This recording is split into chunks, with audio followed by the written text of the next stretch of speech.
যে করেই হোক না কেন এই প্রমাণটাকে হাতছাড়া করা যাবে না। এর মধ্যে যে হাজারো মানুষের প্রাণ জড়িয়ে আছে, একে কিছুতেই ওদের হাতে দিলে চলবে না। নিজের জীবন গেলে যাক, তবুও যেন এই প্রমাণ মিস্টার লিরিকের হাতে তুলে দিতে পারি। ঈশা এগুলো ভাবতে ভাবতেই এক চিপায় ঘি লুকালো। গুন্ডাগুলো এদিক ওদিক করে ঈশাকে খুঁজতে লাগলো। ঈশা চুপটি করে এক কোণে বসে আল্লাহকে ডাকতে লাগলো, যেন এদের হাতে কিছুতেই ধরা না পড়ে। গুন্ডাগুলো অনেক খুঁজে ঈশাকে পেল না। তারপর ওদের ভাষায় ওরা বলতে লাগলো, মেয়েটা কোথায় কোথায় হয়ে গেল? আশেপাশে আছে, খুঁজো ভালো করে, নইলে আমাদের নিস্তার নেই। আমাদের ভয়েস অফ নয়ন ইউটিউব চ্যানেলের রোমান্টিক লাভ স্টোরি গল্প শুনতে এখনই আমাদের চ্যানেলটি সাবস্ক্রাইব করে রাখুন। ধন্যবাদ।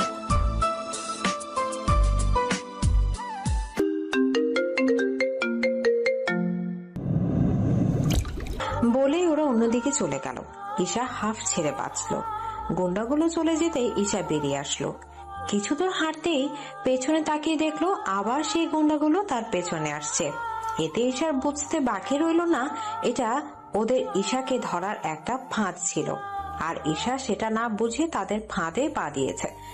আবার ঈশা দৌড়াতে লাগলো। গুন্ডাগুলো পিছে পিছে আসতে লাগলো। দৌড়াতে গিয়ে ঈশা পা পিছলে কাদায় পড়ে গেল। এতে ওর মাস্ক সহ পুরো শরীরে কাদা লেগে গেল। তবুও হার না মেনে উঠে আবার দৌড়াতে লাগলো। দৌড়াতে দৌড়াতে জঙ্গল থেকে রাস্তায় চলে আসলো। এই নির্জন রাস্তায় কাউকে পাচ্ছে না যে কারো কাছে সাহায্য চাইবে। ঈশাও হাঁপিয়ে গেছে অনেকটা। হঠাৎ ঈশা পিছে তাকিয়ে দেখলো একটা গাড়ি তার দিকে ধেয়ে আসছে। ঈশা চোখ বন্ধ করে সেখানে দাঁড়িয়ে রইল। আরেকটুর জন্য ঈশা গাড়ির নিচে পড়া থেকে বেঁচে গেল। ঈশা চোখ মেরে দেখলো তার সামনে একটা ব্ল্যাক কালার কার, আর সামনে ড্রাইভার বসে আছে। পেছনে নিশ্চয়ই মালিক বসে থাকবে, তার কাছে হেল্প চাই, দেখি হেল্প করে কিনা। যেই ভাবা সে কাজ। ঈশা গাড়ির পেছনের সিটে জানালার কাছে টোকা দিলেন। সাথে সাথে কাঁচটা খুলে গেল। সামনের মানুষটার দিকে তাকে ঈশা অবাক। এসে কাকে দেখছে, কারণ গাড়িতে যিনি বসে আছে তিনি থাইল্যান্ডের নাম করা টপ 1 বিজনেসম্যান আর মডেল রিয়ান হার্স। ঈশা এত কিছু না ভাবে রিয়ানকে ইংলিশে বলল, প্লিজ আমাকে বাঁচান, কিছু গুন্ডা আমার পিছে পড়েছে। Are you mad? আমি কেন আপনাকে সাহায্য করতে যাব? প্লিজ। হ্যাঁ। যখন ঈশা বলতে চাইলো তখন হঠাৎ খেয়াল করলো গুন্ডাগুলো জঙ্গল থেকে বেরিয়ে এসেছে আর ঈশাকে খুঁজছে। তাই ঈশা আর রিয়ানের অনুমতি না নিয়ে গাড়ির দরজা খুলে ভিতরে ঢুকে পড়লো এবং লুকিয়ে পড়লো। আরে আরে, কি করছেন আপনি? এভাবে কেউ ঢুকে পড়ে? আর আপনার পোশাকের অবস্থাও কত বিশ্রী। প্লিজ এদের হাত থেকে আমায় বাঁচান প্লিজ। হাত জোর করে মিনতি করতে লাগলো ঈশা। ছলছল দৃষ্টিতে তাকে মিনতি করলো। রিয়ান ঈশার দিকে কিছুক্ষণ তাকিয়ে ভাবলেন এবং বললেন, ওকে, আমি তোমায় হেল্প করব। ঈশা এতে খুশি হলো। ঈশার মুখে এখনো মাস্ক। ওই লোকগুলো গাড়ির কাছে এসে ঈশার মতো করেই জানালায় কাঁচে টোকা দিল। রিয়ান কাঁচ খুলে দিল এবং এমন ভাব করলো যে সে কিছু জানে না। তারপর ওরা ওদের ভাষায় রিয়ানকে জিজ্ঞেস করলো, স্যার, এখান দিয়ে একটা মেয়ে যাচ্ছিল, আপনি কি তাকে দেখেছেন? না, দেখিনি। তাহলে এত রাতে এখানে কি করছেন? It's none of your business. আরে চুপ, এখানে থাকলে আমাদের কি? Sir please don't mind. It's okay. বলে ওরা অন্যদিকে চলে গেল আর রিয়ান কাঁচটা লাগিয়ে দেয়। ঈশা লুকিয়ে থাকায় গুন্ডগুলো তাকে দেখতে পায়নি। থ্যাংক ইউ সো মাচ আমায় এদের হাত থেকে বাঁচানোর জন্য। It's okay. এখন বলো, তোমার আর কোনো হেল্প লাগবে? বেশি লাগবে না, আপনি শুধু আমাকে এই জঙ্গলের রাস্তা থেকে বের করুন, মেইন রোডে গিয়ে নামিয়ে দিয়েন। আমি সেখান থেকে ট্যাক্সি করে আমার গন্তব্যে চলে যাব। এখন রাত 1:39 বাজে, আপনি কি করে ট্যাক্সি পাবেন? আর আপনার পোশাকও তো নোংরা হয়ে আছে। এইটা আপনাকে ভাবতে হবে না, আমি ম্যানেজ করে নিতে পারবো। ওকে, তোমার যা ইচ্ছে। রিয়ান ভুল করে বাংলা বলে ফেললো। বাংলা বলায় ঈশা অবাক চোখে রিয়ানের দিকে তাকালো। তার মানে আপনি বাঙালি? তুমিও? হ্যাঁ। তাহলে তো ভালোই হলো, তাহলে যাওয়া যাক। হ্যাঁ অবশ্যই। ড্রাইভার চলো। ড্রাইভার গাড়ি স্টার্ট দিল। ঈশা সেভাবে বসে রইল আর এদিক সেদিক তাকতে লাগলো। এতে রিয়ান জিজ্ঞেস করলো, কি ব্যাপার, ওখানে কেন বসে আছো? সিটে বসছো না কেন? জায়গাটা আমার জন্য কোনো মতেই সেফ না, তাই এখান থেকে উঠতে পারবো না। বাই চান্স যদি কেউ দেখে ফেলে আমার নিস্তার নেই। ওরা কেন তোমায় ধরতে চাইছে? মারতে। হোয়াট? যা বলেছি তাই। কিন্তু কেন? ক্ষমা করবেন, এখন আমি কাউকে কিচ্ছু বলতে পারবো না। ওকে, তোমায় জোর করব না। থামান থামান, এখানেই নামবো আমি। কিন্তু আশেপাশে তো কোনো ট্যাক্সি তো দূর, কোনো জনমানুষও নেই। ঈশা জানালা দিয়ে বাইরে তাকিয়ে দেখলো, সত্যি তো কোনো ট্যাক্সিও নেই। আর ট্যাক্সি না থাকলে মিস্টার লিরিকের কাছে যাবই বা কি করে? এই প্রমাণটা তো আজকেই দিতে হবে। কি হলো, কি ভাবছো? আচ্ছা, আপনি আমায় এই ঠিকানায় নিয়ে যেতে পারবেন? হ্যাঁ, অবশ্যই। জি, ধন্যবাদ আপনাকে। ওখানে কি আপনার বাসা? না। তাহলে এত রাতে ওখানে কেন যাচ্ছেন? কাজ আছে। কাজ? তাও এই রাতে? সেটা আপনাকে ভাবতে হবে না। ওকে, অ্যাজ ইউর উইশ। এরপর আর দুজনের মধ্যে কোনো কথা হয়নি। এদিকে মেয়েটাকে পেলে? না বস, হাতছাড়া হয়ে গেছে। হোয়াট স্টুপিড, কি করে হাতছাড়া হলো? জানি না বস, হঠাৎ চোখের সামনে থেকে উধাও হয়ে গেল। স্টুপিড, ওটা একটা মানুষ, কোনো উদ্ভিদ প্রাণী না যে চোখের সামনে থেকে উধাও হয়ে যাবে। বস, আমরা তো চেষ্টা করছি। একটা সামান্য মেয়েকে তোমরা ধরে আনে আমার সামনে আনতে পারলে না, আবার তর্ক করছো। Sorry boss. আর কথা না বলে ফোন কেটে দিল। এদিকে রিয়ান ড্রাইভারকে চোখে ইশারা করতেই গাড়ি থামিয়ে দিল আর ঈশা ধন্যবাদ দিয়ে চলে গেল। আরে তোমার নামটা যা চলে গেল। মেয়েটা সত্যি অদ্ভুত, কোনো কথাই তেমন বলতে চায় না। কি জানে এই মেয়েকে মারতে চায়। আর মেয়েটার পুরো চেহারাও দেখতে পারলাম না। ড্রাইভার, গো নাও। এদিকে ঈশা চারদিক ফিরে ফিরে দেখতে লাগলো কেউ আছে কিনা সেটা। চারপাশে ঘুরে ফিরে তাকিয়ে অবশেষে মিস্টার লাকিন এর বাসায় পৌঁছালো ঈশা। বিল্ডিং এর 8ম ফ্লোরে মিস্টার লাকিন থাকে। ঈশা লিফটে করে 8ম ফ্লোরে গেল এবং সেখানে যেয়ে মিস্টার লাকিনের দরজায় নক করলো। কিছুক্ষণের মধ্যে একজন মহিলা দরজা খুলে দিল। মহিলাটি মিসেস লাকিন। ঈশা তাকে থাইল্যান্ডের ভাষায় বলল, সেন সামরাত পাহাব কপ ক্রুদিমাই, আমি কি স্যারের সাথে দেখা করতে পারি? মহিলার অনুমতি পেয়ে ভেতরে ঢুকলো ঈশা। বাংলাদেশের মতো ওদের দেশের তেমন কোনো মিল নেই। রাত 1টা-2টার সময় কোনো মেয়ে বাইরে থাকা কোনো ব্যাপারই না। ভেতরে এসে দেখে মিস্টার লাকিন তার স্টাডি রুমে বসে বই পড়ছেন। বই থেকে চোখ সরিয়ে ঈশার দিকে তাকালেন। ঈশাকে দেখে বই রেখে এক প্রকার দৌড়ে আসলেন মিস্টার লাকিন। মিলাক হামথুন মাই, প্রমাণ পেয়েছো? সাইসার স্ট্রাকচার বলে ঈশা প্রমাণটা মিস্টার লাকিনের দিকে এগিয়ে দিলেন। লাকিন পুরোটা দেখে বললেন, রামথুন থি সবরবুন বেব, একদম পারফেক্ট প্রমাণ। Thanks professor. চা থা সাং ইয়ারিং দি, এখন কি করবা? ক্লাব বান, বাসায় যাব। খুমছা মি দি ট্যাক্সি সন ডুক, এত রাতে কোনো ট্যাক্সি তো পাবে না। পিসা মেল পো মাই থাং খাংওয়েল খাপখুন, পাবো প্রফেসর, আপনি চিন্তা করবেন না। সান মাই সামরাত চাক খুনপি খন দিও, আমি তো তোমাকে একা ছাড়তে পারি না। It's okay professor, I will save my self. মাই খুন খাপ রথ খাং সাং, না তুমি আমার গাড়ি করে যাও। But professor. No more excuse. ঈশার কিছু বলল না। ওনার গাড়ি করেই সে রাতে ঈশা বাসায় চলে আসে। বাসায় এসে শাওয়ার নিয়ে জামা কাপড় ওয়াশিং মেশিনে ধুয়ে নিল। সূর্য উঠে গেছে। ঈশা সারা রাত একদমই ঘুমাতে পারেনি। তাই ঘুম পাচ্ছে, কিন্তু ঘুমাতে পারবে না, কারণ আবারও ডিউটি আছে। ও হ্যাঁ, আপনাদের তো গল্পের নায়িকার পরিচয়টাই দিলাম না। ঈশা হলো গল্পের নায়িকা। ব্যাংককের ছোট একটি শহরে থাকে। ছোটবেলায় মা মারা যায় আর বাবা 2 বছর আগে। ঈশার জন্ম ব্যাংককেই। বাবা মা বাঙালি, তাই সেও বাংলা ভাষায় কথা বলে, কিন্তু অনেক ক্ষেত্রে এই থাই ভাষার প্রয়োজন হয়, তাই সেটাও শিখে নিয়েছে। সেখানকার কালচারেই ঈশা বড় হয়েছে। অনেক কষ্ট লেখা পড়া করেছে ঈশা। বাবাই ছিল ঈশার সবকিছু, কিন্তু তার বাবাও তাকে একা করে চলে গিয়েছে। রিফার বাবার শেষ স্মৃতি রিফার ছোট্ট বাসাটাই। আর রাতের যে প্রমাণটার কথা হচ্ছিল সেটা অনেক বড় ক্রাইমের ছিল, যেটা ঈশা দায়িত্ব নিয়ে প্রমাণটা জোগাড় করেছে।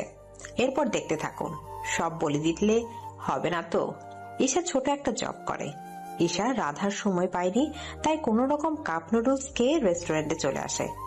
হ্যাঁ, ঈশা একটি রেস্টুরেন্টের ওয়েটার হিসেবেই কাজ করে, সকাল 10টা থেকে বিকাল 5টা। কাল ঈশা রেস্টুরেন্টের কাজ সেরেই প্রমাণ জোগাতে গিয়েছিল। বেচারি অনেক টায়ার্ড, তাই ঘুমে বারবার দুলছে। এই ঈশার দোলনি দেখে রাতিকু বলতে লাগলো, থাই ল্যাঙ্গুয়েজে বলল, তুমি ঠিক আছো Isha? Yes, I am all right. I think তোমার ঘুম আসছে, আমি কফি বানিয়ে আনছি, ওয়েট। আরে না না রাতিকু, বললাম তো আমি ঠিক আছি, কফি বানানোর কোনো প্রয়োজন নেই। তুমি ভালো করেই জানো ম্যাম কি রকম। ম্যাম দেখলে বড় গন্ডগোল হয়ে যাবে, তাই যা বলছি তাই করো। ম্যাম ওর কথা শুনে ঈশা চুপসে গেল, কারণ ওদের ম্যাম অনেক রাগী এবং বদমেজাজি। একটু এদিক ওদিক হলেই রাগারাগি শুরু করে দেয় এবং জবটা করতে দেয় না। তেমন কেউই টিকতে পারে না এই ম্যামের মেজাজের কাছে। যারাও টিকে তারাও ভয় ভয় থাকে, যেমন ভয় ঈশাও পাচ্ছে। তবে ঈশা আর রাতিকুই একমাত্র মেয়ে যারা গত 1 বছর ধরে এখানেই আছে। রাতিকু কিছুক্ষণের মধ্যে কফি এনে ঈশাকে দিল। ঈশা চুপচাপ সেটা খেয়ে নিল। খাওয়ার পর ঈশা রিল্যাক্স ফিল করতে লাগলো। হঠাৎ টিভি নিউজে সবাই যা দেখলো তাতে সবাই খুশিতে মেতে উঠল এবং ঈশার মুখে হাসি ফুটল। আল্লাহ তোমার দরবারে অসংখ্য শুক্রিয়া, আমি পেরেছি আমার কথা রাখতে। ইয়েস।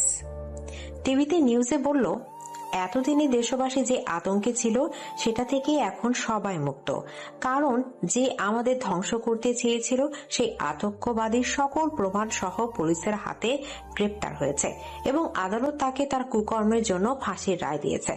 তারপর টিভিতে মিস্টার লাকিনকে দেখালো, কারণ কেসটা তার হাতেই ছিল। ওনার থেকে দায়িত্ব নিয়ে প্রমাণ জোগাড় করেছে এবং তা মিস্টার লাকিনের হাতে সঠিক সময়ে পৌঁছে দিয়েছেন। মিস্টার লাকিনকে একজন জার্নালিস্ট প্রশ্ন করলো, স্যার আপনি এত বড় প্রমাণ কি করে পেলেন? একজন এই প্রমাণের দায়িত্ব নিয়েছে, আর সেই তার জীবনের ঝুঁকি নিয়ে এত বড় প্রমাণ জোগাড় করেছে। আমরা সবাই তার কাছে কৃতজ্ঞ। আমার এবং পুরো দেশবাসীর তরফ থেকে তাকে অসংখ্য ধন্যবাদ জানাচ্ছি। বলে উনি আর কিছু না বলে জার্নালিস্টদের ইগনোর করে তার গাড়িতে করে চলে গেল। ধন্যবাদ ঈশা অনেকটাই খুশি হলো, কিন্তু কাউকে প্রকাশ করলো না। নিউজ দেখার পর ঈশা তার কাজে মন দিল। হঠাৎই ম্যাম আসলো এবং কাস্টমারদের বলতে লাগলো, আপনাদের আর কিছু লাগবে? আই মিন, সব ঠিক সময় মতো পরিবেশন করতে পেরেছে তো? না, সব সঠিক সময় পেয়েছি। থ্যাঙ্কস স্যার, আসার জন্য। বলেই ম্যাম ঈশাদের দিকে যেতে লাগলো। ঈশা অর্ডার নিচ্ছিল, তখন অর্ডার নিয়ে ম্যামের কাছে যায়। কি ঈশা, সব ঠিকঠাক করেছে তো? Yes ma'am. Good girl. বলে ম্যাম অন্যদিকে চলে গেল। এদিকে রিয়ান ওঠ, আর কত ঘুমাবি? আর একটু ঘুমাতে দে না বোন। আর কত ঘুমাবি? তোর না অফিস আছে, দেরি হয়ে যাচ্ছে তো। অফিসে কথা শুনে রিয়ান লাফ দিয়ে উঠল। কয়টা বাজে? 10:48। হোয়াট? হোয়াট? আমি তো তোকে কতক্ষণ ধরেই ডাকছি। ওহ আপুই, 12টা ইম্পর্টেন্ট মিটিং আর তুই এখন ডাকছিস? আমি তোকে এখন না 2 ঘন্টা ধরে ডাকছি। ও গড। বলে দৌড়ে ওয়াশরুমে ফ্রেশ হতে চলে গেল। এই ছেলেকে নিয়ে আর পারি না। প্রতিদিন রাতে লেট করে বাড়ি ফিরবে আর সকাল হলে তাড়াহুড়ো। ধুর।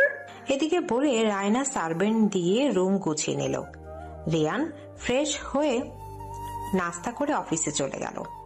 আমাদের গল্পের হিরোর নাম রিয়ান হার্স, থাইল্যান্ডের নাম করা টপ বিজনেসম্যান এবং মডেল। রিয়ান এত বড় বিজনেসম্যান হয়েও তেমন অহংকার নেই। অতিরিক্ত কোনো কিছু যেমন ভালো না, ঠিক তেমনি রিয়ানের মধ্যে বিদ্যমান। কারণ এই অহংকারের জন্যই সে তার হাসি খুশি পরিবারটাকে হারিয়েছে। তবে রাগ আছে ওর মধ্যে। রিয়ান আর তার বোন রাইনা, 2 ভাই বোন একসাথে থাকে। রাইনা বিয়ে করেছে, বাট ওর হাজবেন্ড প্যারিসে থাকে, ওখানে তার বিজনেস। রাইনাকে নিতে চেয়েছিল, বাট রিয়ান এখানে একা হয়ে যাবে ভেবে যায়নি। যতই হোক কলেজার ছোট ভাই বলে কথা, তাই রাইনা তার ভাইয়ের সাথেই থাকে। তার মায়ের মতো করে রিয়ানকে আগলে রাখে। এনিওয়েজ, এর পরেরটা আস্তে আস্তে জানতে পারবেন। এদিকে ঈশা প্রায় অনেকক্ষণ কাজ করলো। লাঞ্চ ব্রেকে চুপচাপ বসে আছে রাতিকু ঈশার সামনে। এমন সময় ম্যাম দৌড়ে এসে বলল, তাড়াতাড়ি রেডি হয়ে নাও, আমাদের রেস্টুরেন্টে টপ বিজনেসম্যান আর তার ক্লায়েন্টরা আসছে। Okay ma'am. তারপর সবাই মিলে একটু গোছগাছ করে নিল। ঈশা এখনো জানে না যে রিয়ান আসবে। কিছুক্ষণের মধ্যে 2টা সাদা কার এবং 2টা কালো কার রেস্টুরেন্টের সামনে এসে পার্ক করলো। তারা রেস্টুরেন্টে ঢুকতেই সবাই ওয়েলকাম স্যার বলে উঠল। ঈশাও করলো। তারপর মাথা উঠিয়ে দেখে রিয়ান। রিয়ানকে দেখে তো ঈশা অবাক। পালানোর চেষ্টা করলে পরক্ষণে মনে পড়ে থাকে তো রিয়ান দেখেনি, তাই ঈশা হাফ ছেড়ে বাঁচল। রিয়ান ভেতরে গিয়ে এক কোণায় গেল।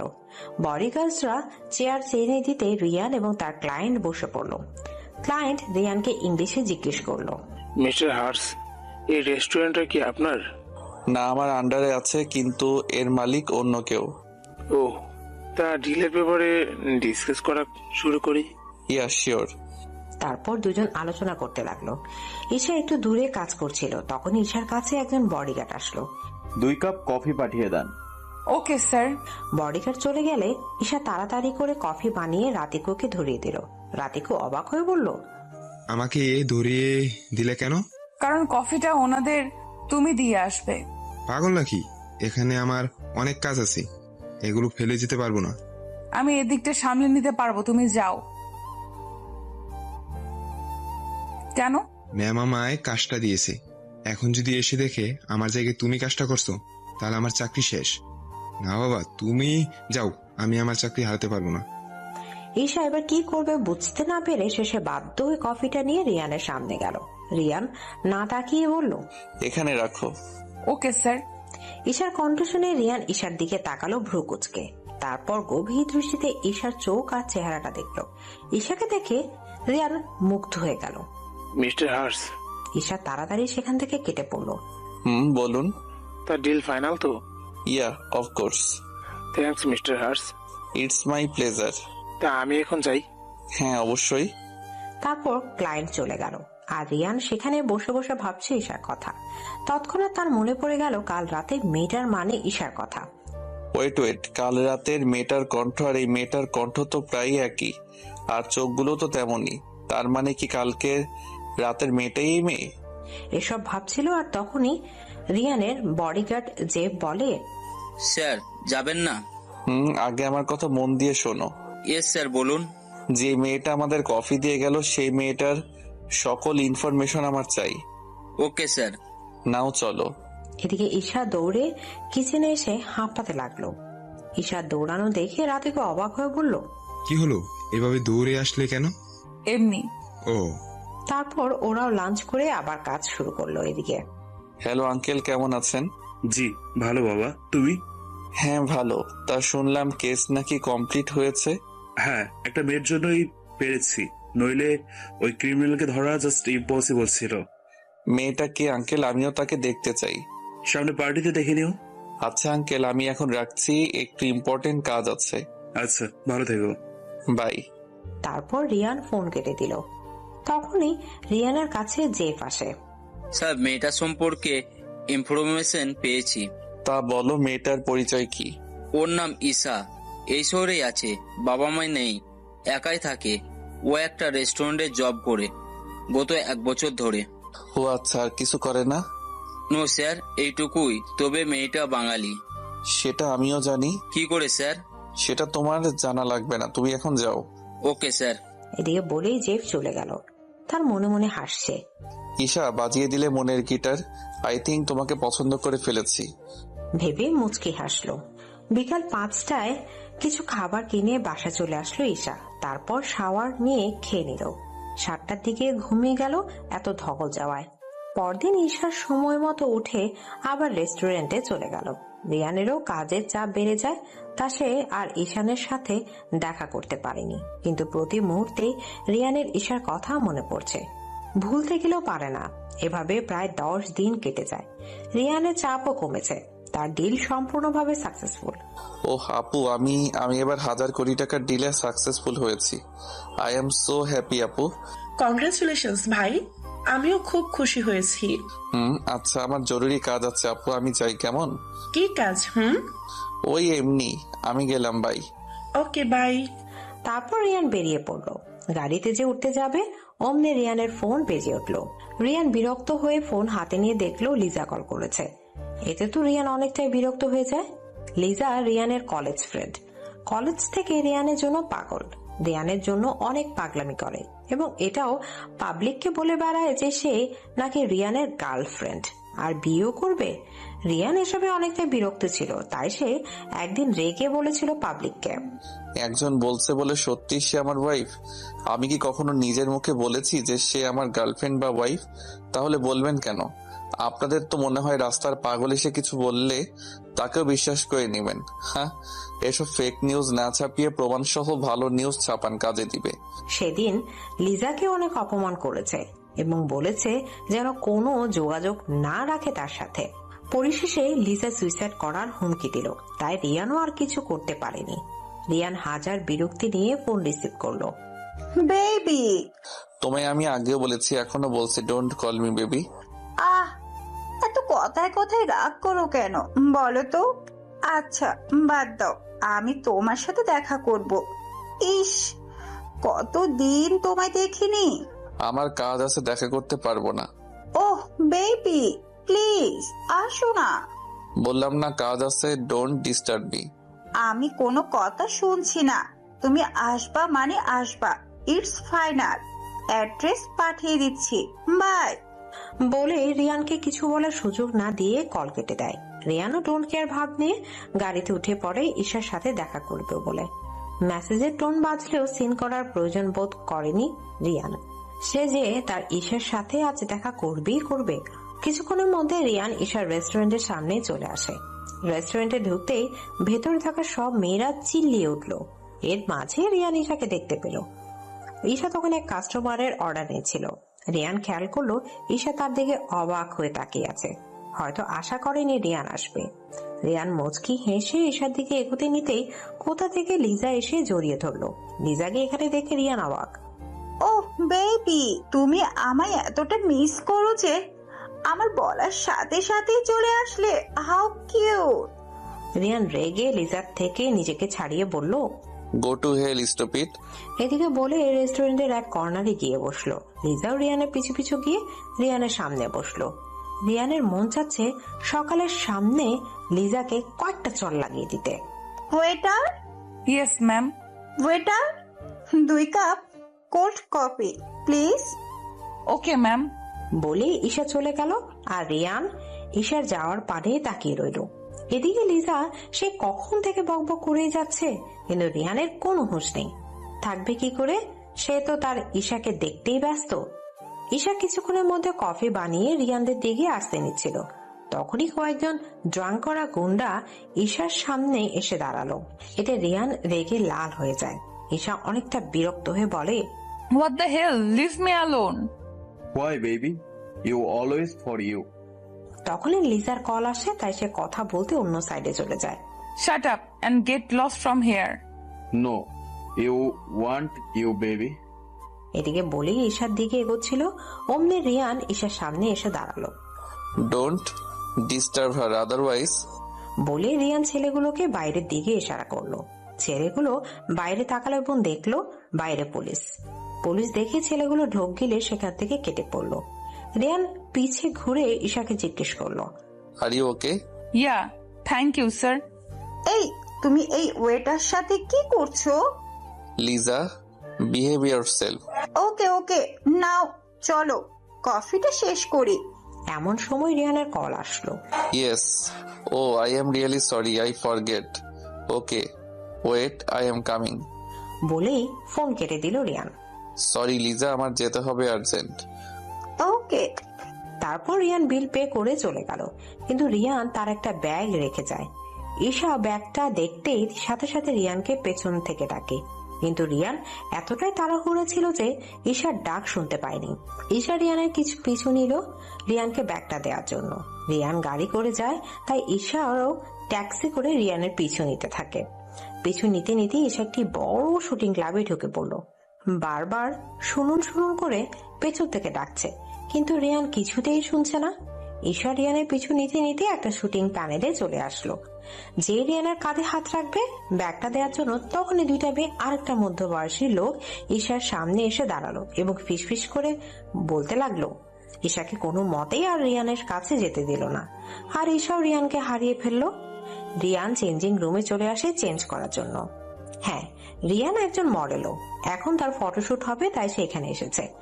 লোকটি আর দুটোর কথোপকথন এমন।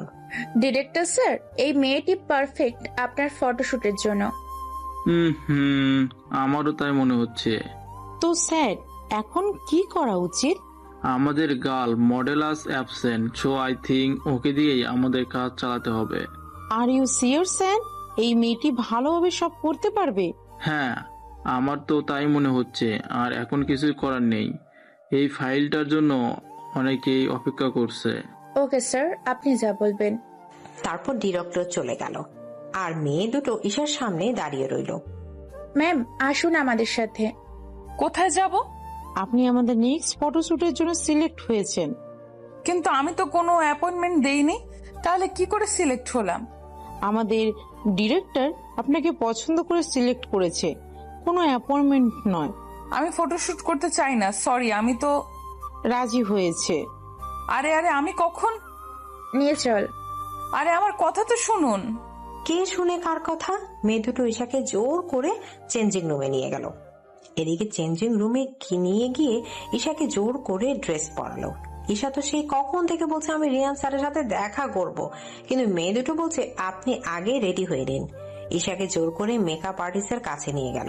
প্রায় 2 ঘন্টা ঈশার সাথে যুদ্ধ করলো মেয়ে দুটি। হয়েছে হয়েছে, অনেক করেছেন আপনারা। এখন আমার কথা শুনেন। এই ব্যাগ দিতে এসেছি রিয়ান হার্সকে, এর বেশি কিছু না। Got it? ম্যাম, আপনি যদি এখন চলে যান আমাদের চাকরি চলে যাবে, আর চাকরি চলে গেলে আমরা খাবো কি? আর আমার মা, তার চিকিৎসা করব কিভাবে?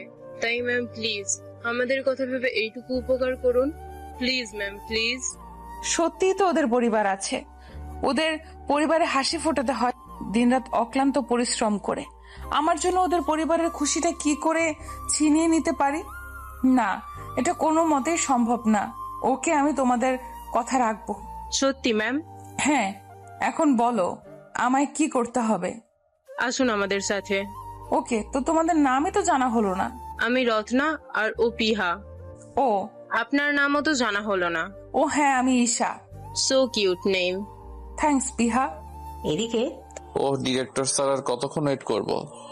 আরেকটু আসলে আপনার সাথে যার শুট করার ছিল সে আজ অ্যাবসেন্ট, তাই অন্য কাউকে ঠিক করা হয়েছে। ও এখন যা করার তাড়াতাড়ি করুন, আমারও সময়ের দাম আছে। আচ্ছা স্যার। রিয়ান বারবার ঘুরে দেখছে আর ভাবছে কখন যে শুট শেষ হবে আর কখন তার ঈশার সাথে দেখা করবে। কিছুক্ষণ অপেক্ষা করার পর সামনে তাকিয়ে রিয়ান অবাক, নিজের চোখকে বিশ্বাস করতে পারছে না। এসে কাকে দেখছে? আসলে সত্যি এরা স্বপ্ন দেখছে ভেবে একবার চোখ বুঝে আবার চোখ দুটো খুললো। না, সে ভুল দেখছে না, এটা ঈশা। হ্যাঁ হ্যাঁ, কোনো ভুল নয়। ঈশাকে রিয়ান হা হয়ে দেখছে। ঈশা একটি ওয়েডিং ড্রেস পরে আসছে, পুরোই হোয়াইট এঞ্জেল লাগছে ঈশাকে। ঈশার এতক্ষণে রিয়ানের দিকে চোখ গেল।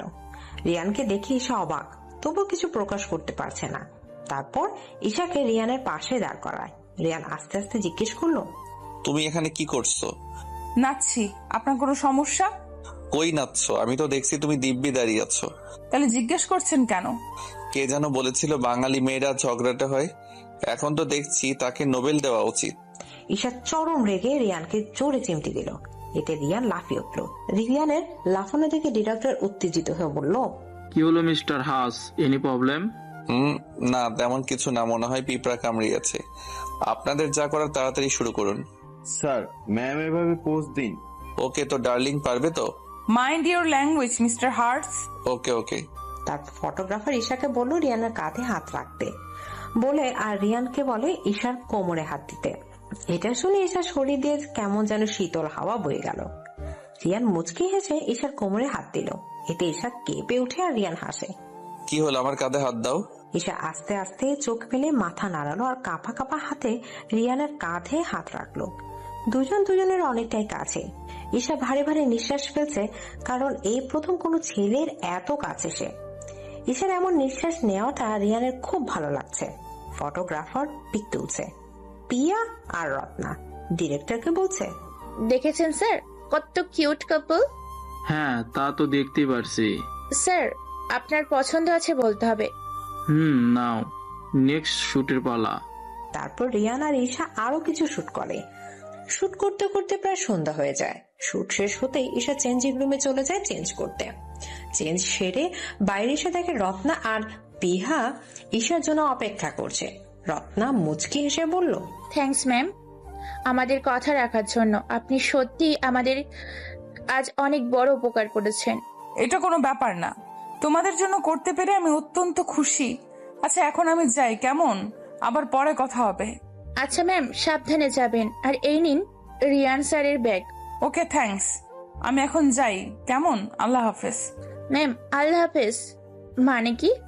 ও সরি, আসলে মুসলিমরা বিদায় আল্লাহ হাফেজ বলে থাকে। ও আচ্ছা, so ma'am bye, take care.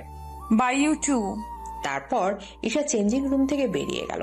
Isha বেরোতেই রিয়ান ঈশার সামনে এসে দাঁড়ালো। এতে ঈশা অবাক। আপনি এখানে? হ্যাঁ, আমি ছাড়া আর কে হবে শুনি? আপনি এত বাচাল, জানতাম না তো। পাগল বলো, বাচাল বলো, যা ইচ্ছা বলো, আমি বলবো সবটাই তোমার জন্য। উফ হয়েছে, অনেক বলেছেন। এখন আপনার ব্যাগটা নিন।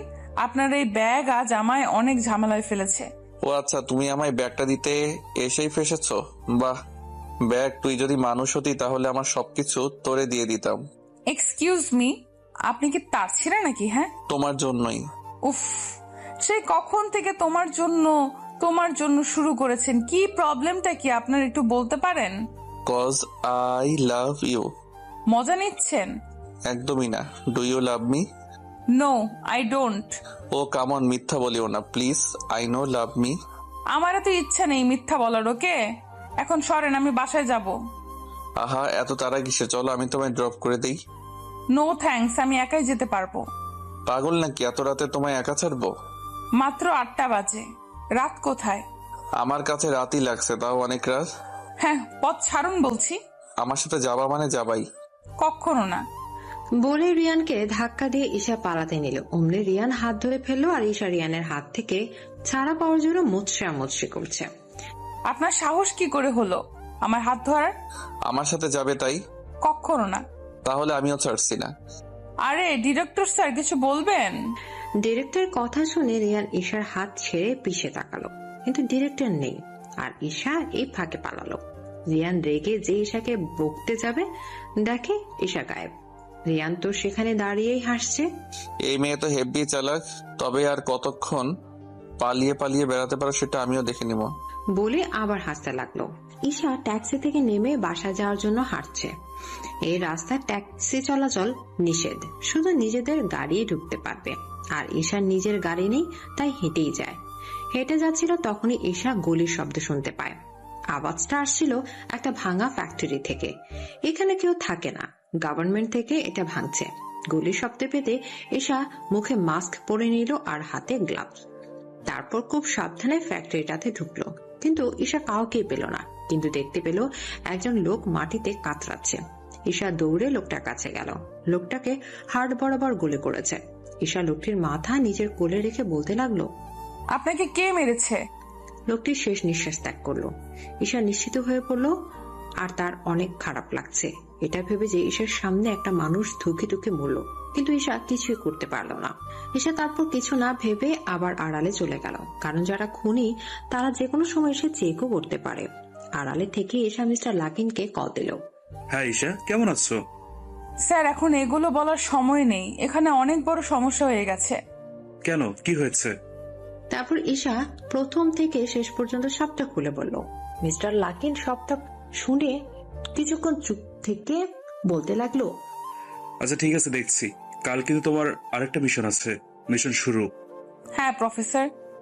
কি পারবে তো সেটা সম্পূর্ণ করতে? কালকে তোমার পুরো গ্যাং নিয়ে যেতে হবে কিন্তু। হ্যাঁ প্রফেসর, আমি পারবো, আমাকে যে পারতেই হবে। আচ্ছা ঠিক আছে, আর লাস্টটা যে জায়গায় আছে সেখানে থাকতে দাও, কাল সকালে যা করার করব। আচ্ছা প্রফেসর, গুড নাইট।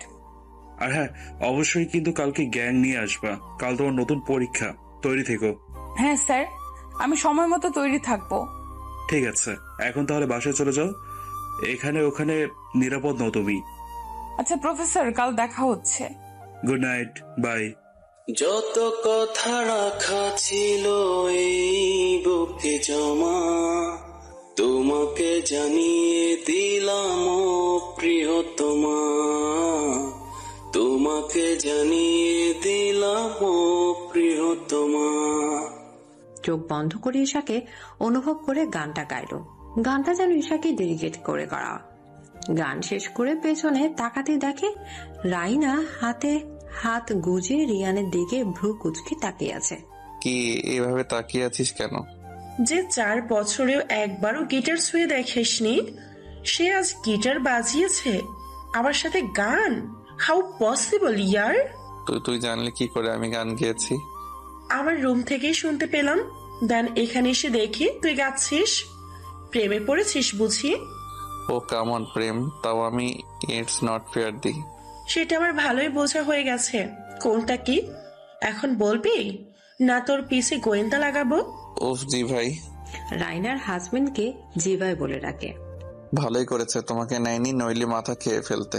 কি বললি তুই? ঠিকই তো বললাম। জি ভাই নিজে বাঁচার জন্য আমার ঘরে চাপিয়ে দিয়ে গেছে। তবে রে বলে রিয়ানের দিকে তেড়ে গেল, আর রিয়ান রাইনাকে একটা টেডি বিয়ার ধরিয়ে দিল। রাইনা তো টেডি বিয়ার দেখে সেই খুশি, আর রিয়ান বেচারা হাফ ছেড়ে বাঁচল। রাইনা কিছুক্ষণ টেডি বিয়ারের দিকে দেখে নিল, তারপর বলল, আজ টেডি বিয়ারটা দিলি বলে মারের হাত থেকে বেঁচে গেলি, কিন্তু আমি এখনো রেগে আছি। কিভাবে ভাঙাবো? সত্যি বলতে হবে। মিথ্যা কবে বললাম? আবার?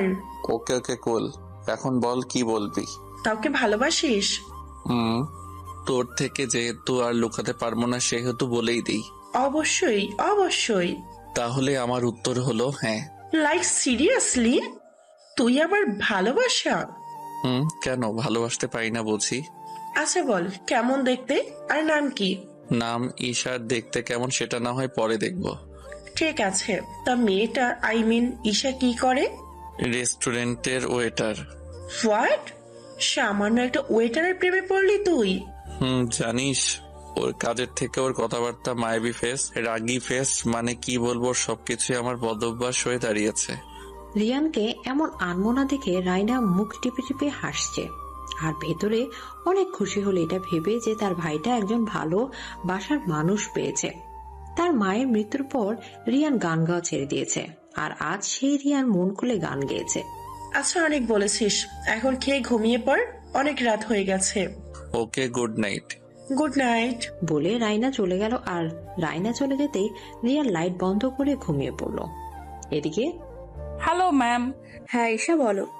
আসলে আমার সর্দি জ্বর হয়েছে, তাই কিছুদিনের জন্য ছুটি চাইছি। আমি কি ছুটি পেতে পারি ম্যাম? ও সো স্যাড। হ্যাঁ অবশ্যই তুমি রেস্ট নাও আর মেডিসিন নেবে ঠিক মতো, বুঝলে? হ্যাঁ ম্যাম, ভালো থাকবেন। তারপর ঈশা ম্যামের ফোন কেটে দেয়, ফোন হাত থেকে রেখে আকাশের দিকে তাকিয়ে রইল। আল্লাহ, কাল থেকে আমার আরেক পরীক্ষা, আমি পারবো তো? আমার কাজটা ঠিক মতো করতে পারবো তো? আমার বাবা কাল থেকে তোমার মতোই একটা নাম হবে আমার। তোমার সম্মান আর কঠোর পরিশ্রমের জন্যই আমি এই পথে যাচ্ছি। পারবো তো তোমার মতো করে কাজ করতে? এসব ভাবতে ভাবতে ঈশার গাল বেয়ে 2 ফোঁটা জল গড়িয়ে পড়ল। তারপর তাড়াতাড়ি শুয়ে পড়ল, নইলে কাল যেতে লেট করে ফেলবে। পরদিন সকালে ঈশা ঘুম থেকে উঠে ফ্রেশ হয়ে নিল, তারপর নিজের রুমে গিয়ে একটি ফুলদানি হাতে নিল। সাথে সাথে সব দরজা জানালা খুলে গেল। সেটা থেকে আস্তে আস্তে সিঁড়ি দিয়ে নেমে চলে এলো, যাকে বলে আন্ডারগ্রাউন্ড হোম। এটা সম্পূর্ণ ঈশার বাবার তৈরি। উপরে যতটা সাধারণ, ওদের বাসার নিচে তার থেকেও বেশি আধুনিক আর সুন্দর। ঈশা যা করার এখানে করে। পুরো রুমটাতে খুব ভালো ফার্নিচার, ফটোগ্রাফ দিয়ে সাজানো। Isha black jeans, black dress, black mask, black shoe, black cap এবং হাতে ব্ল্যাক গ্লাভ। ক্যাপটাকে এমন ভাবে পরলো কেউ ঈশার চোখ দেখতে পারবে না। তারপর ঈশা রুমের আরেকটা সাইডে গেল এবং একটা সুইচ চাপলো।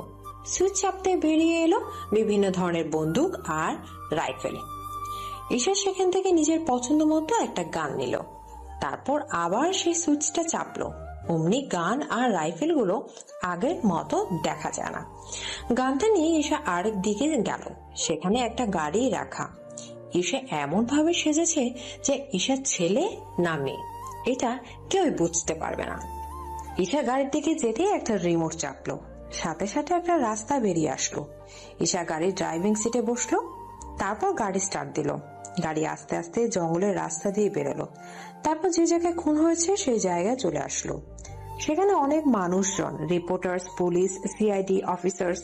ঈশার গাড়ি পার্ক করতে পুলিশরা এগিয়ে গেল। ঈশা ক্যাব ঠিক করে গাড়ি থেকে নামলো। সকল মিডিয়ার লোক আর মানুষজনের ফোকাস এখন ঈশার দিকে। ঈশার সম্পর্কে এখনো কেউ জানে না, আর বুঝতেও পারছে না ঈশার ছেলে নাকি মেয়ে। ঈশা সবাইকে ইগনোর করে লাশটার দিকে গেল। লাশটার কাছে যেয়ে তদন্ত করতে লাগলো কি হয়েছে। সত্যি তো এটাই ঈশা কাল রাতেই যা করার করেছে। এখন শুধু লোক দেখানো যেন কেউ বুঝতে না পারে ঈশা এর আগেও এখানে এসেছে। একজন বলে উঠলো, এখানে সবকিছু ভালোভাবেই চেক করা হয়েছে। ওনার হাত বরাবর গুলি লেগেছে, আর ওনার পরিচয়পত্র ওনার পকেট থেকে পেয়েছি। বলেই ইহিয়াত আইডি কার্ডটি ঈশাকে দিল। ঈশা কোনো কথা না বলে কার্ডটি হাতে নিল এবং নাম ঠিকানা দেখতে পেল। লোকটির নাম মিজান, বয়স 53, আর সাথে ঠিকানাও দেখে নিল। ঈশা ইহিয়াতকে কার্ড দিয়ে দিল এবং বলল, লোকটির ফোন থেকে তার রিলেটিভ বা পরিবারকে এক্ষুনি আসতে বলুন। এদিকে বলেই ঈশা অন্যদিকে চলে গেল ক্লু খুঁজতে। ইহাত কণ্ঠ শুনে বুঝতে পারলো ঈশা মেয়ে, কিন্তু সেটা প্রকাশ করলো না, কারণ তাদের মেয়ের অফিসারই তাদের আদেশ দিয়েছে যেন ঈশার ব্যাপারে যাই জানুক না কেন যাতে প্রকাশ না করে। ঈশা খুঁজতে খুঁজতে রক্ত পেল, তবে সেইটা অনেকটা শুকিয়ে আছে। সেটা দেখতে আরেকজন অফিসারকে ডাকলো এবং বলল এই রক্তটা আর মিস্টার মিজানের রক্তটা মিলিয়ে দেখতে। রক্তটা এবং মিস্টার মিজানের লাশটা একজন অফিসার নিয়ে গেল। এদিকে রিয়ান অফিসে যাওয়ার আগে ঈশার রেস্টুরেন্টে গেল ঈশার সাথে দেখা করার জন্য। সেখানে রিয়ানকে দেখে রাতিকো অবাক। রিয়ান অনেক খুঁজে ঈশাকে পেল না, তাই রাতিকোকে জিজ্ঞেস করলো, এই যে মিস ঈশা কোথায়? জি স্যার। ঈশা কোথায়? ও ঈশা তো আসেনি। আসেনি মানে কেন? অসুস্থ, তাই আসেনি। কি হয়েছে আমার ঈশার? জ্বর ঠান্ডা মনে হয়। ও মাই গড। বলেই রিয়ান বেরিয়ে গেল আর সোজা ঈশার বাসায় গিয়ে গাড়ি থামলো। রিয়ান বারবার বেল বাজাচ্ছে, কিন্তু ঈশা কোনো খবর নেই। এতে রিয়ান আরো চিন্তিত হয়ে পড়েছে। তারপর আর অপেক্ষা করতে না পেরে শেষে রিয়ান তার বডিগার্ডদের দরজা ভাঙতে বলল। এদিকে রিয়ান দরজা ভেঙে ভেতরে ঢুকে দেখে ঈশা বেঘোর ঘুমাচ্ছে। ঈশার ঘুমন্ত মায়াবী চেহারা দেখে রিয়ানের কেমন যেন নেশা ধরে যাচ্ছে। রিয়ান তার বডিগার্ডদের বেরিয়ে যেতে বলল, তারাও বেরিয়ে যায়। আর রিয়ান আস্তে আস্তে ঈশার দিকে এগোচ্ছে। ঈশাকে রিয়ান যতই দেখছে ততই পাগল হচ্ছে। রিয়ান ঈশার পাশে বসে এক ধ্যানে ঈশার দিকে তাকিয়ে আছে। মনে হচ্ছে যেন রিয়ান সারা জীবন কাটিয়ে ফেলতে পারবে ঈশার এই ঘুমন্ত চেহারাটা দেখে। রিয়ান আস্তে আস্তে একটা ভালোবাসার পরশ এঁকে দিল ঈশার কপালে। এতে ঈশা কিছু না নড়ে চড়ে উঠলো। আস্তে আস্তে চোখ খুলে দেখলো রিয়ান তার পাশে বসে আছে। রিয়ানকে দেখে ঈশা লাফ দিয়ে উঠলো। ঈশার এমন লাফ দেওয়া দেখে রিয়ান ভয়ও পেয়েছে, আবার বড় হয়েছে। উনি এখানে কি করছেন? আর আমি বা আমার বাড়িতে কি করে? আমি না খুনের ওখানে ছিলাম? হে আল্লাহ, উনি কি তাহলে আমাকে এখানে এনেছেন? জেনে গেছে নাকি আমার আসল পরিচয়? উফ থুর, কি যে হচ্ছে আমার সাথে। কি হলো এইভাবে লাফিয়ে উঠলে যে? আপনি এখানে কি করছেন? আমার বাড়ির ঠিকানা কোথায় পেলেন? আহা, এত উত্তেজিত হওয়ার কোনো প্রয়োজন নেই, তুমি শুয়ে পড়ো। আস্তে আস্তে সব বলছি, এখন তুমি অসুস্থ। ঈশা নিজের হাত কপালে দিয়ে দেখলো সত্যি সত্যি জ্বর। এ মা, আমার জ্বর আসলো কি করে? সকালে তো জ্বর ছিল না, আর এখন এত মাত্রায় জ্বর, বাট কি করে? মনে মনে হাত দিয়ে বুঝলে তো জ্বর আছে। হ্যাঁ। এখন লক্ষ্মীবের মতো শুয়ে পড়ো। ডাক্তারকে ফোন করে জানিয়ে দিয়েছি, উনি কিছুক্ষণের মধ্যেই চলে আসবেন। কি দরকার এত উতলা হওয়ার, তাও আমার মতো সাধারণ মেয়ের জন্য? রিয়ান রেগে ঈশা একদম কাছে চলে যায়। এতে ঈশা অনেকটা ভয় পেয়ে যায় আর কাঁপা কাঁপা গলায় বলে, কি করছেনটা কি? সরুন বলছি। আমার সবটা জুড়েই শুধু তুমি। তুমি আমার হৃদয়ের প্রতি কোনায় কোনায় আছো। জানো, তোমাকে ভাবতে ভাবতে কত নির্ঘুম রাত পার করেছি। তোমাকে ছাড়া এই রিয়ান হাসমৃত, বুঝলে? খুব ভালোবাসি যে তোমায়, তাই তো তোমায় যত্ন করতে তোমায় সারাদিন ভাবতে বলি না। আর আমি সবসময় এই তোর মাঝে থাকতে চাই। এদিকে রিয়ানের কথা শুনে ঈশা পুরোই স্তব্ধ। এত বড় একজন বিজনেসম্যান মডেল কিনা শুধু তার জন্য এত পাগল? এতেই বোঝা যায় রিয়ান তাকে কতটা ভালোবাসে। আপনি এখানে কি করছেন? কি করে এলেন? তোমার সাথে দেখা করার জন্য রেস্টুরেন্টে গিয়েছিলাম। সেখানে তোমায় না পাইনি, পরে জানতে পারি তুমি অসুস্থ, তাই এখানে চলে আসি। রিয়ানের কথায় ঈশা হাফ ছেড়ে বাঁচল। যাক, তাহলে উনি আমার ব্যাপারে কিছুই জানেন না, কিন্তু আমায় এখানে আনলো কে? স্ট্রেঞ্জ। মনে মনে। ও আচ্ছা, আর ঠিকানা কোথায় পেলেন আমার? যাকে ভালোবাসি তার সামান্য ঠিকানা জানতে পারবো না বুঝি? ঈশা আর কিছু বলল না। কিছুক্ষণের মধ্যে ডাক্তার আসলো এবং ঈশা চেক আপ করলো। জ্বর এসেছে, অনেকটাই সাবধানে থাকবেন, রেস্টে থাকতে হবে, বেশি বেশি ঘুমাতে হবে, আর টাইম মেনটেন করে খেতে হবে। কিছু ওষুধ দিচ্ছি, সেগুলো আনিয়ে টাইমলি খাওয়াবেন। আচ্ছা ডাক্তার। তারপর ডাক্তার ওষুধ দিতেই সেটা নিয়ে গেল একজন বডিগার্ড। কিছুক্ষণের মধ্যে ফিরে এলো। তারপর রিয়ানকে ওষুধগুলো বুঝিয়ে দিয়ে চলে গেল। রিয়ান বডিগার্ডদের বলল ওষুধগুলো গাড়িতে রাখতে। তারাও রিয়ানের কথা মতো চলে গেল। উষা শুয়েছিল, অমনি রিয়ান ঈশাকে কোলে তুলে নিল। ঈশা তো 907 ভোল্টের শক খেলো রিয়ানের কাণ্ডে। কিছুক্ষণ চোখ বড় বড় করে হা হয়েছিল। যখন রিয়ান ঈশাকে গাড়িতে উঠাবে, অমনি ঈশা লাফাতে লাগলো নামানোর জন্য। ছাড়ুন আমাকে, কোলে তোলার সাহস কি করে হলো আপনার? আর আমায় কোথায় নিয়ে যাচ্ছেন? নামান বলছি, নামান। ওফ আল্লাহ গো, এত জোরে কেউ চিল্লে? চুপ করো তো, সবসময় এমন মাছির মতো ভন ভন করো কেন? কি বললেন? আমি মাছির মতো ভন ভন করছি?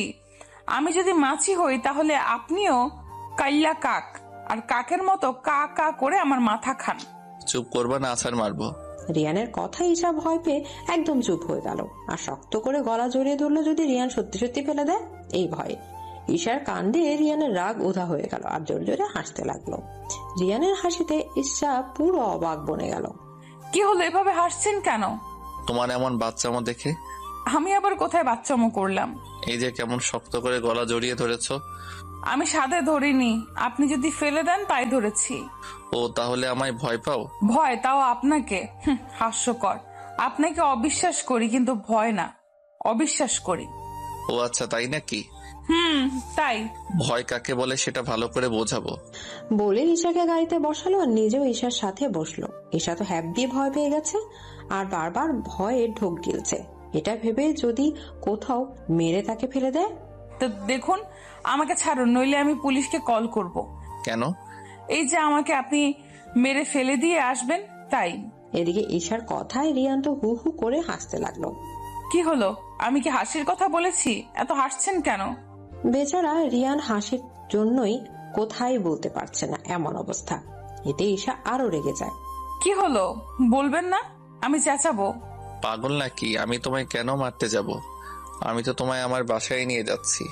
মানে কি? আপনার বাসায় কেন নিয়ে যাবেন? তোমার কি মনে হয় এই অসুস্থ অবস্থায় তোমায় একা ছেড়ে যাব আমি? সেটা কখনোই হবে না। আমার বাসায় আমার আপু আছে, সাথে অনেক সার্ভেন্টরাও, তাই তোমার কোনো সমস্যা হবে না। বাট আমার এসবের প্রয়োজন নেই, আমি একাই থাকতে পারি, আমার অভ্যাস আছে। আমি থাকতে তোমার আর অভ্যাসের প্রয়োজন নেই, সো চুপ থাকো, নইলে আমি কিন্তু সত্যি সত্যি জঙ্গলে ফেলে দিয়ে আসবো তোমায়। ঈশা ভয়ে চুপসে গেল। তারপর রিয়ান ঈশাকে নিজের বাসায় নিয়ে গেল। বেল বাজাতে রাইনা দরজা খুলে দিল আর রিয়ানের কোলে এভাবে একটা মেয়েকে দেখে রাইনা অবাক। ভাই, এই মেয়েটি কে, আর কেনই বে তুই ওকে কোলে নিলি? ঈশার তো মন চাচ্ছে লজ্জায় মাটিতে মিশে যেতে। কত মানুষ তাকে রিয়ানের কোলে দেখছে। ওই ঈশা, এখন ভেতরে তো ঢুকতে দে নাকি? এখানে স্ট্যাচুর মতো দাঁড়িয়ে থাকবো? না না, ভেতরে আয়। তারপর রিয়ান ঈশাকে নিয়ে ভেতরে ঢুকলো। এদিকে ঈশাকে সোফায় বসিয়ে রিয়ান উপরে চলে গেল ফ্রেশ হতে। কি হয়েছে তোমার ঈশা? এদিকে রাইনার এত কেয়ার দেখে ঈশা অবাক। এটা ভেবে যে তাকে রাইনা কি করে চিনল। ঈশার এমন অবাক হওয়া দেখে রাইনা মুচকি হেসে বলল, তোমার কথা আগে রিয়ান বলেছে, কিন্তু তোমায় দেখায়নি, তাই তখন চিনতে পারিনি। এদিকে ঈশার হঠাৎ কেন যেন লজ্জা লজ্জা লাগছে।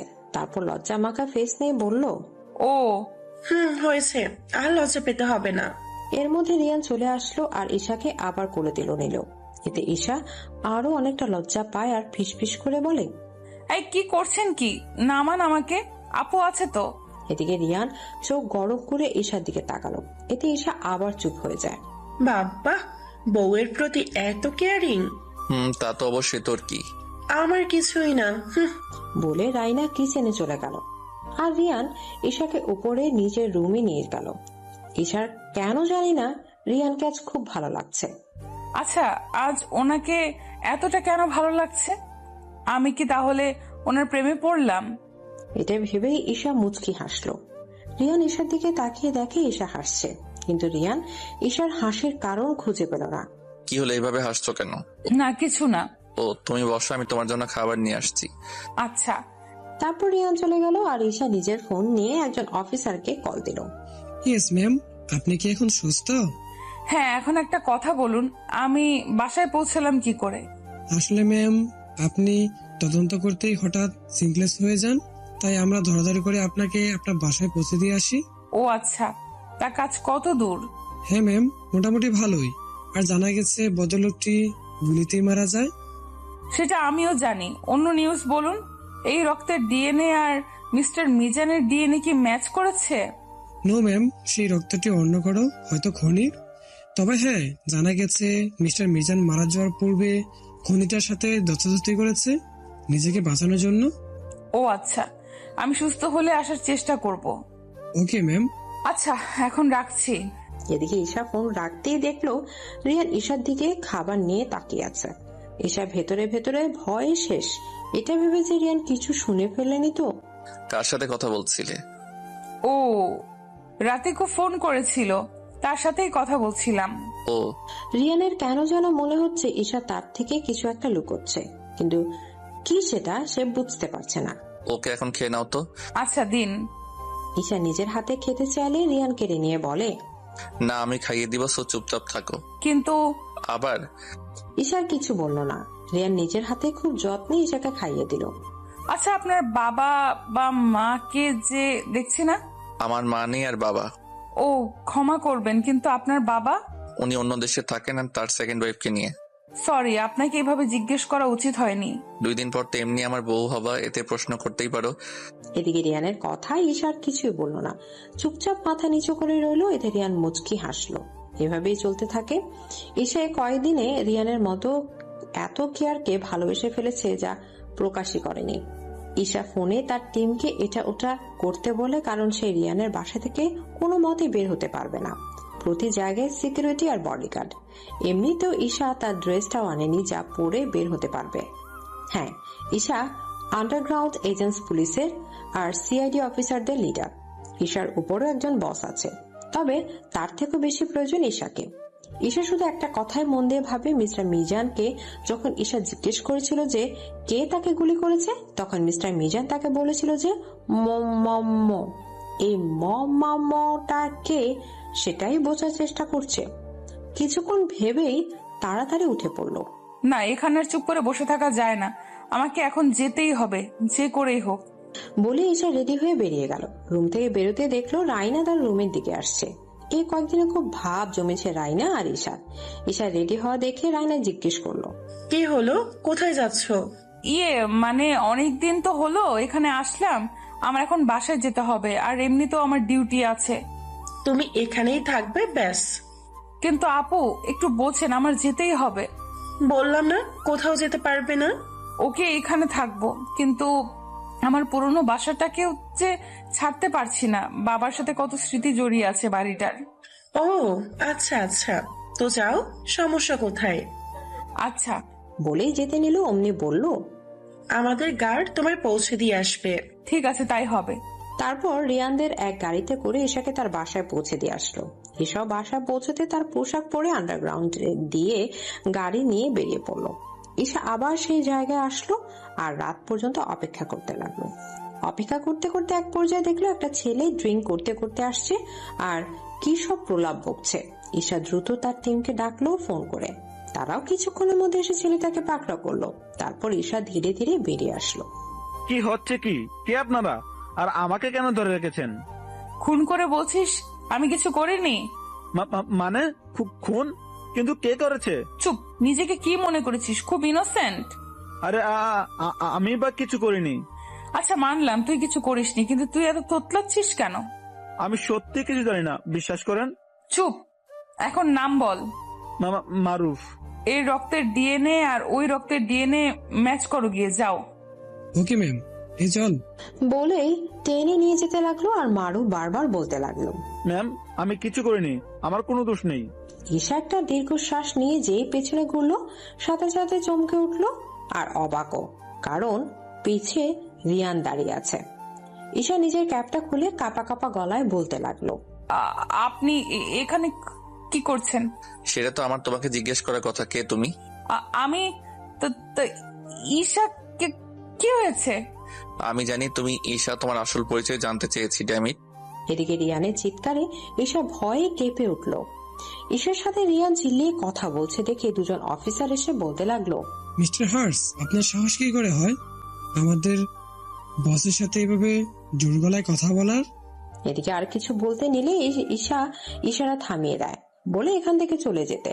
তারাও চলে যায়। তারা চলে যেতেই ঈশা রিয়ানের দিকে এক পলক তাকে নিজের গাড়ি যেতে লাগলো। রিয়ানের এই ইগনোর একদম সহ্য হলো না, আবার রেগে চিল্লিয়ে বলল, কি হলো, অ্যান্সার মি। নিজের বাসায় যাও, বলে আবার গাড়ির কাছে যেতে লাগলো। এবার রিয়া নিজের রাগ কন্ট্রোল করতে পারলো না একদমই। সেও পেছন পেছন গিয়ে ঈশাকে গাড়ির সাথে শক্ত করে চেপে ধরলো, আর ঈশা ব্যথায় কুকড়ে ওঠে। এত তেজ কিসের? হ্যাঁ, আমি বললাম না আমার অ্যান্সার দিতে, আর তুমি আমাকে ইগনোর করছো। How deer you. প্লিজ ছাড়ুন, আমায় লাগছে আমার। আগে আমার অ্যান্সার দাও, তারপর ছাড়বো। আমি বলছি সবটা। মিস্টার লাকিনের কণ্ঠ শুনে রিয়ান ঈশাকে সাথে সাথে ছেড়ে দিল, আর ঈশাও নিজেকে সামলে চুপচাপ দাঁড়ালো। আঙ্কেল, আপনি এখানে? আমি ঈশা, গাড়ি নিয়ে চলো তোমার বাসায়। আচ্ছা প্রফেসর। রিয়ান, ঈশার গাড়িতে ওঠো, আর তোমার বডিগার্ডদের বলো তোমার গাড়ি নিয়ে যেতে। আচ্ছা আঙ্কেল। বলে রিয়ান তার বডিগার্ডদের বলে দিল গাড়ি নিয়ে যেতে। তারা গাড়ি নিয়ে যেতেই ঈশা ড্রাইভিং সাইডে বসলো। মিস্টার লাকিন পেছনের সিটে, আর রিয়ান ঈশার পাশে। রিয়ান এসবের কিছু বুঝতে পারছে না। আমরা কোথায় যাব আঙ্কেল? ঈশার বাসায়। ঈশা, স্টার্ট দাও। ওকে প্রফেসর। বলে ঈশা ড্রাইভ শুরু করলো। ঈশার এত ভালো ড্রাইভ দেখে রিয়ান অবাক। আরো অবাক হলো জঙ্গলের দিকে যাচ্ছে দেখে। জঙ্গলের দিকে কেন? তোমার বাসা তো ওই দিকে। দেখে যাও। তাই রিয়ানও কিছু বললো না। সে আজ সিদ্ধান্ত নিয়েই নিয়েছে যে সকল রহস্য আজ সে জানবে। কিছুক্ষণের মধ্যে জঙ্গলের ভেতরে পৌঁছে যায় এবং একটা সুইচ চাপতে কয়েকটা গাছ সরে যায়, আর সেখান থেকে সরু খুব সুন্দর একটা রাস্তা বেরিয়ে আসে। সে রাস্তায় ঢুকতেই গাছগুলো আবার নিজের জায়গায় চলে আসে। এতে কেউই বুঝতে পারবে না এখানে কোনো রাস্তা আছে। এটা একটা আন্ডারগ্রাউন্ড রোড। এসব দেখে রিয়ান জাস্ট হা হয়ে আছে। কিছুক্ষণের মধ্যে ঈশা পার্কিং সাইডে গাড়ি থামালো। তারপর গাড়ি থেকে নেমে ফিঙ্গারপ্রিন্ট দিতেই দরজা খুলে গেল। তারপর মিস্টার লাকিন আর রিয়ানকে ভেতরে আসতে বলে। রিয়ান চারদিকে তাকিয়ে তাকে শুধু দেখছে। ঈশার সাথে গিয়ে এক সাইডে সোফায় বসলো। এবার বলো, কি কি জানতে চাও ঈশার ব্যাপারে? সবটাই। বেশ, বলছি। আর ঈশা, তোমার মনে নিশ্চয়ই প্রশ্ন এসছে রিয়ানকে কি করে চিনি? তাহলে শোনো, রিয়ানকে আমি ছোট থেকেই চিনি। রিয়ানের বাবা আমার বন্ধু ছিল, তাই রিয়ান আমায় আঙ্কেল বলে ডাকে। আমিও রিয়ানকে নিজের ছেলের মতো ভালোবাসি এবং বিশ্বাসযোগ্য। ও আচ্ছা। এখন শোনো ঈশার কাহিনী। ঈশা হচ্ছে এদেশের আন্ডারগ্রাউন্ড এজেন্স এর কমান্ডার প্রিন্স ইলিয়াস খানের একমাত্র কন্যা ঈশা খান। ঈশার বাবার পরিচয়ে রিয়ান অবাক, কারণ ইলিয়াস উনি ছিলেন অত্যন্ত মেধাবী এবং খুব ভালো একজন কমান্ডার। তার মতো অধিক বুদ্ধি কারো ছিল না, আর না ছিল তার সাথে পাঙ্গা নেয়ার মতো কারো সাহস। মিস্টার লাকিন আবার বলতে শুরু করলেন, ঈশার জন্মের পরপরই ঈশার মা মারা যায়, তাই তার সুরক্ষার জন্য ইলিয়াস আমার কাছে ঈশাকে নিয়ে আসে। সে ছোট থেকেই ওকে নিজের হাতে মানুষ করেছি। ইলিয়াসও আসতো তার মেয়ের সাথে দেখা করতে। বেশ ভালোই চলছিল দিনকাল। যতদিন দিন যেতে লাগলো, ঈশারও এইসব রহস্যময় কাজে তার আগ্রহ বাড়তে থাকে এবং অনেক কিছু জানার আগ্রহ ওঠে। তাই সে সারাক্ষণ বই নিয়ে পড়ে থাকতো। এটা দেখে যখন ঈশা মাধ্যমিক শেষ করলো, তখনই ইলিয়াস তাকে নিয়ে যায় এবং ঈশাকে আলাদাভাবে ইলিয়াস শিক্ষা দিত কমান্ডারের কাজ এবং অস্ত্রের সম্পর্কে। ঈশা দিন দিন অনেকটাই পারদর্শী হয়ে যায়। ঈশার বাবার খুব ইচ্ছে ছিল ঈশাকে ইলিয়াসের পদে নিযুক্ত করার, কিন্তু এই পদে আসার আগে ইলিয়াস। এদিকে বলেই একটা দীর্ঘশ্বাস ফেলে মিস্টার লাকিন ঈশার চোখ দিয়ে জল গড়িয়ে পড়ার আগে সাথে সাথে চোখ মুছে ফেললো। রিয়ানের খারাপ লাগছে তবুও জিজ্ঞেস করলো, তারপর কি হয়েছে আঙ্কেল? ঈশার লেখাপড়া যখন প্রায় শেষ, তখন ইলিয়াসের হঠাৎই হার্ট অ্যাটাক হয়। শেষবারের মতো শুধু আমায় একটা কথাই বলেছিল, তার মেয়ে যেন কারো প্রকাশ্যে না থাকে এবং ঈশাকে যেন ইলিয়াসের পদে নিযুক্ত করা হয়। সেদিন থেকে ঈশাও নিজেকে প্রস্তুত করতে থাকে। 2 বছর আরো অনেক ভালো প্রশিক্ষণ নেয়। তারপর আসে ওই আতঙ্কবাদীর বোমা হামলার বিষয়টা। সেটা শুধুমাত্র ঈশার জন্য সফল হয়েছে। ঈশাই অনেক কঠিন পরিশ্রম করে আর তার বুদ্ধি দিয়েই খুব নিখুঁত প্রমাণ জোগাড় করেছিল। সেদিন বলেছিলাম না তোমাকে, একটা মেয়ে এসব করেছে? ঈশাই সেই মেয়ে, বুঝলে? সমস্ত ব্যাপারটা শুনে রিয়ান বাকরুদ্ধ। সে ভাবতে পারছে না ঈশা এতটা ভালো কিছু করতে পারে, অথচ রিয়ান ঈশাকে সামান্য ওয়েটার হিসেবে চিনত। কোন কোনো ওয়েটারের আড়ালে এত কিছু হবে সেটা বোঝা দেয়। তখন ঈশার ফোনে কল আসলো। ঈশা রিসিভ করলো। হ্যালো, আচ্ছা এখন ওকে পিটিয়ে সত্যিটা পেট থেকে বের করো। আচ্ছা এখন রাখছি, কাল সকালে দেখা হবে বলে ঈশা ফোন কেটে দিল। কি হয়েছে? প্রফেসর, ওই মারুফের ডিএনএ এর সাথে ওই রক্তের ডিএনএ ম্যাচ করেছে। বাহ, এটা তো ভালো খবর। ফাইনালি আরো একটা কেস সলভ হলো, কি বলো? ঈশা উত্তরে শুধু মুচকি হাসলো। মিস্টার লাকিন আবার জিজ্ঞেস করলো, তা এখন বলো তো তোমাদের মধ্যে কিসের সম্পর্ক, কি করেছিল দুজনকে? ঈশা তো চুপসে গেল আর মাথা নিচু করে রইল। রিয়ান হেসে সবটা খুলে বলল। সব শুনে মিস্টার লাকিন বলে ওঠে, বিয়ে করবা ঠিক আছে, তবে এখনই। মিস্টার লাকিন এর কথায় ঈশা আর রিয়ান হতবাক। কি বলতে চাইছে মিস্টার লাকিন? মানে? তোমার জীবন বিপদে আছে ঈশা। তোমার আর রিয়ানের বিয়ে পাবলিকের সামনে হওয়াটা খুবই সমস্যার, তাই বলছি আমার কথা শোনো। কিন্তু ঈশা পাবলিকের সামনে গেলে কি সমস্যা হবে আঙ্কেল? কারণ ইলিয়াসের ইচ্ছে তার মেয়েকে যেন প্রকাশ্যে বিয়ে দেয়া না হয়। ও, তাহলে তো এখনই হওয়া উচিত। ঈশা, তুমি রাজি? ঈশা একবার মিস্টার লাকিনের দিকে তাকালো। সে ইশারা করলো রিল্যাক্স। বাবার মৃত্যুর পর প্রফেসরকেই নিজের বাবা বলে মেনেছি। আর কি? আপনাকেও নিজের অজান্তে ভালোবেসে ফেলেছি, তাই আপনাকে বিয়ে করতে রাজি। ঈশার কথায় রিয়ান হাসলো, কিন্তু ভেতরে ভেতরে সে অনেকটাই খুশি এটা ভেবে যে ঈশা তাকে ভালোবাসে। রিয়ানের ইচ্ছা করছে ঈশাকে শক্ত করে জড়িয়ে ধরতে। I love you Isha, I love you so much. তোমায় ছাড়া এই রিয়ান যে মূল্যহীন। কিন্তু রিয়ান চাইলেও কিছু বলছে না, কারণ তাদের সামনে মিস্টার লাকিন বসে আছে। বাহ, আমার ঈশা মাও তো রাজি, তো চলো এখন গির্জায়। না আঙ্কেল, আমরা মুসলিম, তাই আমি চাই আমাদের ইসলাম রীতিতেই বিয়ে হোক। আমি ওনার সাথে একমত প্রফেসর। আচ্ছা ঠিক আছে। এত রাতে কোথাও এদেশে কাজই পাওয়া যাবে বলে তো মনে হয় না। ওই ব্যবস্থা আমি করতে পারবো, তুমি শুধু তোমার বডিগার্ডদের নিয়ে যা করার করো। আচ্ছা আঙ্কেল। এদিকে বলে রিয়ান ফোন নিয়ে অন্যদিকে চলে গেল। তারপর ঈশা, মিস্টার লাকিন আর রিয়ান উপরে চলে আসলো আন্ডারগ্রাউন্ড থেকে। কিছুক্ষণের মধ্যে রিয়ানের বডিগার্ডরা হাজির হলো প্রয়োজনীয় জিনিসপত্র নিয়ে। তারা কিছুক্ষণের মধ্যে রওনা হলো এবং একটা 5 স্টার হোটেলে গিয়ে গাড়ি থামালো। তারপর 10 নম্বর ফ্লোরে গিয়ে একটা রুমে ঢুকলো। সেখানে আগেই রাইনা আর কাজী সাহেব ছিল। রাইনা ঈশার পেশা সম্পর্কে এখনো কিছু জানে না। রিয়ান আর ঈশা গিয়ে এক সোফায় বসলো আর তাদের সামনে কাজী সাহেব বিয়ে পড়াতে শুরু করলেন। তারপর ঈশা আর রিয়ানকে বিয়ের রেজিস্ট্রেশন পেপারে সাইন করালো। খুব সুন্দরভাবে ইসলামী রীতিতে ঈশা আর রিয়ানের বিয়ে সম্পূর্ণ হলো। ঈশা আর রিয়ান এখন লিগেলি হাজবেন্ড ওয়াইফ। এটা ভাবতে রিয়ান মুচকি মুচকি হাসছে। সাক্ষী হিসেবে মিস্টার লাকিন আর রাইনা ছিল, তাই তাদেরও সাইন নেওয়া হলো। বিয়ের সকল নিয়ম শেষ করতে করতে ভোর হয়ে যায়। তাই ঈশা, রিয়ান আর মিস্টার লাকিনের সাথে নিজের বাসায় চলে আসে এবং ঈশা রেডি হয়ে নেয় অফিসে যাওয়ার জন্য। কাল রাত থেকে কিছুই খাওনি, খেয়ে নাও। আমার কাজ আছে, খেতে পারবো না, তাড়াতাড়ি যেতে হবে। একদম চুপ, মাত্র ভোর, তাই চুপচাপ খাও, নাইলে মার খাবা। এই, আপনার সাহস তো কম না, আপনি আমাকে মারের ভয় দেখান। কি বললা? না না, কিছু না খেয়েই যাব। এই তো গুড। তারপর রিয়ান বডিগার্ডকে আনানো খাবারটা ঈশাকে খাইয়ে দিল আর ঈশা রিয়ানকে খাইয়ে দিল। মিস্টার লাকিন দূর থেকে দেখে হাসলো। ঈশ্বর দুজনের জন্যই তৈরি করেছে। খাওয়া দাওয়া শেষ করে ঈশা আর মিস্টার লাকিনকে অফিসে পৌঁছে দিয়ে রিয়ানও নিজের অফিসে চলে গেল। ঈশা আর মিস্টার লাকিন মারুফের সামনে বসে আছে আর মারুফ মাথা নিচু করে আছে। তার পাশেই মারুফকে শায়েস্তা করার জন্য একজন অফিসার আছে। ঈশা প্রশ্ন করা শুরু করলো। কেন মেরেছিস মিস্টার মিজানকে?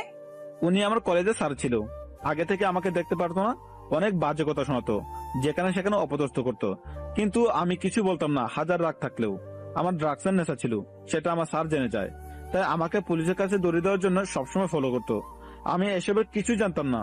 ওই দিন ফ্যাক্টরিতে ড্রাগসের জন্যই বসেছিলাম, অমনি স্যার আমার সামনে এসে হাজির হয় এবং হুমকি দেয় আমাকে পুলিশের হাতে দৌড়িয়ে দিবে। আমিও ভয় পেয়ে যাই, তাই নিজেকে বাঁচাতে ওনাকে খুন করে দিই আর সেখান থেকে কোন রকমে পালিয়ে আসি। আচ্ছা, সবই বুঝলাম, কিন্তু তোমার ব্লাড সেখানে কেন ছিল? আসলে আমার হাত কেটে গিয়েছিল স্যারের সাথে দস্তাদস্তি করার সময়। সামান্য রাইটসের জন্য একজন নিরপরাধ মানুষকে খুন করতে পারে? প্লিজ স্যার, আমাকে ক্ষমা করে দিন, আমি অনেক বড় ভুল করেছি নিজের অজান্তে। এটা ভুল নয়, অনেক বড় অন্যায় করেছিস তুই। তোর জন্য ফাঁসির শাস্তিও আমার কাছে কম মনে হচ্ছে। সামান্য ড্রাগসের জন্য একটা ফ্যামিলিকে ছাড়খাড় করে দিলি, একবারও ভাবলি না তোরও একটা পরিবার আছে। মিস্টার মিজার তোর বাবার মতোই তো ছিল নাকি? ঈশার কথায় মারুফ কাঁদতেই লাগলো। একে নিয়ে যাও, কালই এর আদালতের রায় হবে। Okay ma'am. তারপর মারুফকে নিয়ে গেল। ঈশা চুপচাপ বসে রইল। মিস্টার লাকিন ঈশার কাঁধে হাত রেখে বলল, রিল্যাক্স, আমি এর পরেরটা দেখে নেবো। প্রফেসর। আচ্ছা, একটা কথা বলো তো, তুমি জানলে কি করে যে এই মারুফি খুন করেছে? মিস্টার লাকিন প্রশ্নে ঈশা মুচকি হাসলো। মিস্টার লাকিন আবার ভ্রু কুচকে বলল, কি হলো বলো। মিস্টার মিজানকে যখন আহত অবস্থায় পাই তখন তাকে জিজ্ঞেস করেছিলাম কে তাকে গুলি করেছে। সে উত্তরে শুধু মা বলে মারা যায়। আমি সেদিন থেকেই ভাবতে থাকি উনি কার কথা বলতে চেয়েছিল। পরদিন যখন ওনারা খুনের তদন্ত করতে থাকে তখন রক্ত আর কিছু ড্রাগস পাই, সেগুলোকে ফরেন্সিকে পাঠিয়ে দেই, কিন্তু এগুলো কোনোটাই মিস্টার মিজানের ডিএনএ ম্যাচ করেনি, আর ড্রাগসও মিস্টার মিজানের ব্লাডে পাওয়া যায়নি। সন্দেহ আরো বাড়ে। তারপর একদিন হুট করে মাথায় এলো মিস্টার মিজানের বলা শেষের কথা। তাই ওনার যত রিলেটিভস, ফ্যামিলি, স্টুডেন্ট আর টিচার্স, বন্ধু বান্ধব সবার নামে খোঁজ নিলাম, কার নামের মধ্যে এম আছে প্রথমে। সো এরকম অনেকেরই খোঁজ পেলাম, কিন্তু কাকে ছেড়ে কাকে বলবো তা ঠিক বুঝতে পারলাম না। পরে আবার মনে হলো এখানে যেহেতু ড্রাগস পাওয়া গেছে, তাহলে যে ড্রাগস নিয়েছে সে আবার আসবে। তাই কাল রাত পর্যন্ত অপেক্ষা করলাম। রাতে দেখি মারুফ সেখানে ড্রাগসের জন্য এসেছে, তখনই পাকড়াও করি ব্যাটাকে। বাহ, খুব ভালো পরিকল্পনা। আচ্ছা প্রফেসর, আমার রেস্টুরেন্টে যেতে হবে। আচ্ছা চলো, তুমি পৌঁছে দিয়ে আসি। আচ্ছা প্রফেসর। তারপর ঈশা চেঞ্জ করে মিস্টার লাকিনের সাথে রেস্টুরেন্টে চলে যায়। গাড়ি থেকে নেমে ম্যামের সাথে দেখা করে কাজে লেগে পড়ে। রাতিকও ঈশাকে দেখে অনেক খুশি হয়েছে। হঠাৎ টিভিতে ঈশা আর রিয়ানের করা শুট দেখতে লাগলো। উপস্থিত সবাই ঈশার দিকে অবাক চোখে তাকিয়ে আছে, সাথে রাতিকও। ঈশা একটি ঢুক গেল, কারণ সবাই ঈশার চারিদিকে জমা হয়ে গেছে আর নানা ধরনের প্রশ্ন করছে, ছবি তুলতে চাইছে। ঈশা কি করবে বুঝতে পারছে না। এমন সময় রিয়ানের বডিগার্ডস ভিড় ঠেলে ঈশার কাছে আসলো আর সবাইকে সরিয়ে দিতে লাগলো। এতে ঈশা একটা স্বস্তির নিঃশ্বাস ফেলে। বডিগার্ডসরা পাবলিককে সরিয়ে দিতে রিয়ান ঈশার কাছে চলে আসে। পাবলিকের চিৎকার চেঁচামেচি আরো বেড়ে যায়। তুমি ঠিক আছো তো? তোমার কিছু হয়নি তো? ঠিক আছি। তোমাকে এখানে কে আসতে বলেছে? হ্যাঁ সরি, আসলে এখানে হয়েছে, আর বাহানা করা লাগবে না। এই রেস্টুরেন্টের মালিককে ডাকো। বডিগার্ড ডাকতে চলে গেল। আর এদিকে পাবলিকের হইচই যেন বাড়তেই লাগলো। একসময় নিউজ চ্যানেলের লোকরাও এসে হাজির হয় এবং সরাসরি টিভিতে দেখাচ্ছে সবকিছু। মিডিয়ার লোকরা তো একটার পর একটা প্রশ্ন করেই যাচ্ছে। ঈশা কে হয় আপনার? ওনাকে বকছেন কেন? ওনার জন্য এখানে আসার কারণ কি?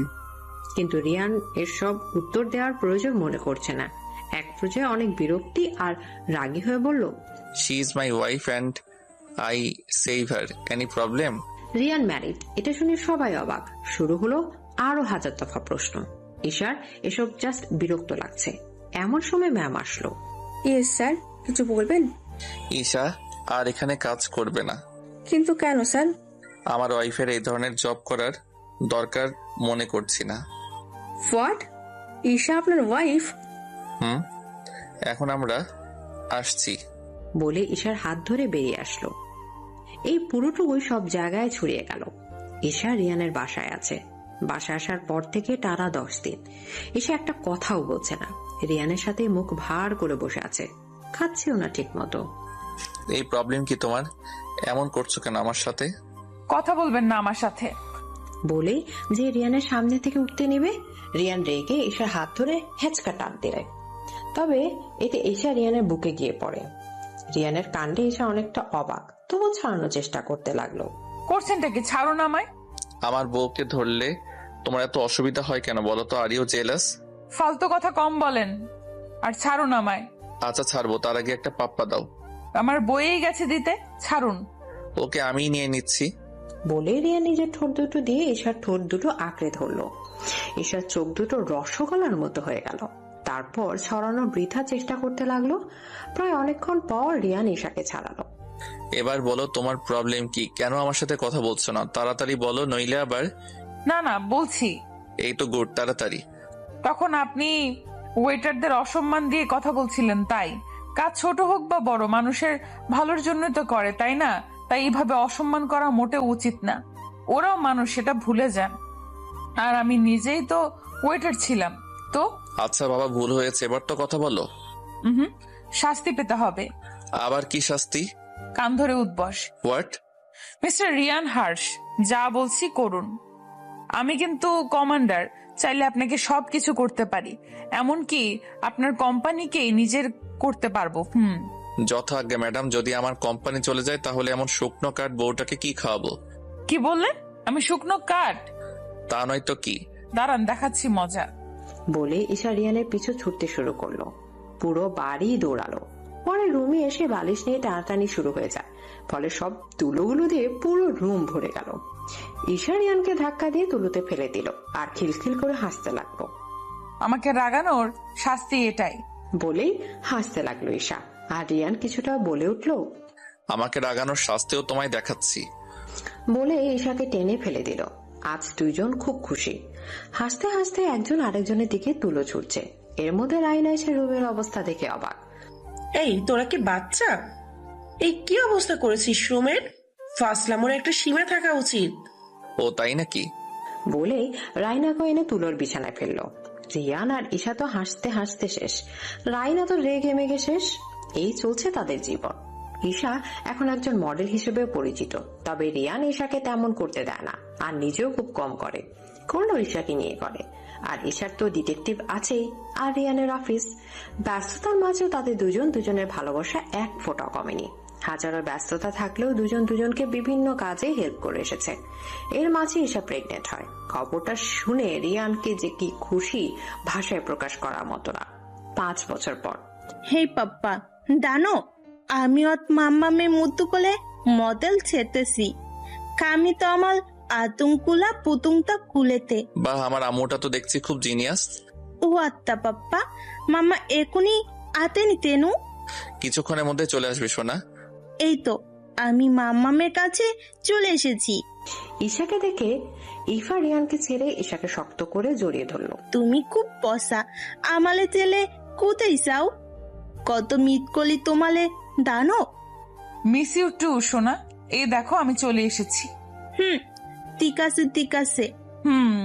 এখন মাম্মাকে একটা কিস দাও। ইফা ঈশাকে একটা পাপ্পি দিল আর ঈশাও দিল। এসব দেখে রিয়ান বলল, বাহ বাহ, মাম্মামকে পেয়ে পাপ্পাকে ভুলে গেছে। না পাপ্পা, তুমিও আতো, আমার মাম্মা তো তোমালেই মাম্মাম। ইফার কথা শুনে ঈশা ঠোঁটে কামড় দিল। রিয়ান তো এতে রেগে গেল। ওইটা তোমার মাম্মাম, আমার না। ওইটা আমার বউ, বুঝলা? বউ কখনো মাম্মাম হয় না। খাম্মাও কি হয় না? ইফার কথাতে ঈশা তো হাসতে হাসতে পড়ে যাচ্ছে, আর রিয়ান তো আরো রেগে গেল। কি বললে খাম্মা? তারাও দেখাচ্ছি মজা। বলে বাবা মেয়ে পুরো বাড়ি দৌড়াতে লাগলো। আর ঈশা সেখানে দাঁড়িয়ে হাসতে হাসতে বসে পড়লো। সত্যি এই দুটোকে নিয়ে আর পারি না। রাতে ঈশা শুয়ে আছে। যে রিয়ান ঈশার পাশে শুলো, অমনি ইফা রিয়ানকে ধাক্কে দুজনের মাঝখানে এসে শুলো। রিয়ান নিজের ফেস অসহায় করে বলতে লাগলো, হে আল্লাহ, কি দুশমনি করে আমাকে এমন এক বজ্জাত মেয়ে দিলা যে কিনা একটুর জন্য বউয়ের ধারে কাছেও যেতে দেয় না। ইফা, একটা কথা বলো তো, তুই কি সত্যি আমার মেয়ে হয়ে বাবার সাথে এত শত্রুতা কিসের? আমি তোমার মেয়ে না, আমি আমার মাম্মামের মেয়ে। বলে ঈশার গায়ে হাত পা দিয়ে ঘুমিয়ে পড়লো। আর ঈশা তো হাসছে রিয়ানের অবস্থা দেখে। এটা প্রতিদিনের রুটিন। সারাক্ষণ ঈশাকে নিয়ে বাবা আর মেয়ের ঝগড়া লেগেই থাকে। ঈশা তো এদের দুজনের কাহিনী দেখতে দেখতে বিরক্ত। খাওয়ার সময়, ঘুমানোর সময়, ঘুরতে যাওয়ার সময়, বলতে গেলে দিন রাত 24 ঘন্টায়। রিয়ান ইফাকে একটা ধমক দিলে ইফা 2টা দেয়। তবে যতই ঝগড়া হোক, দুজন আবার মিলেও যায়। বেঁচে থাকুক এমন খুনসুটি ভালোবাসা। আর ভালোবাসার পরিবারগুলো এরকমই দুষ্টু মিষ্টির মতোই হোক।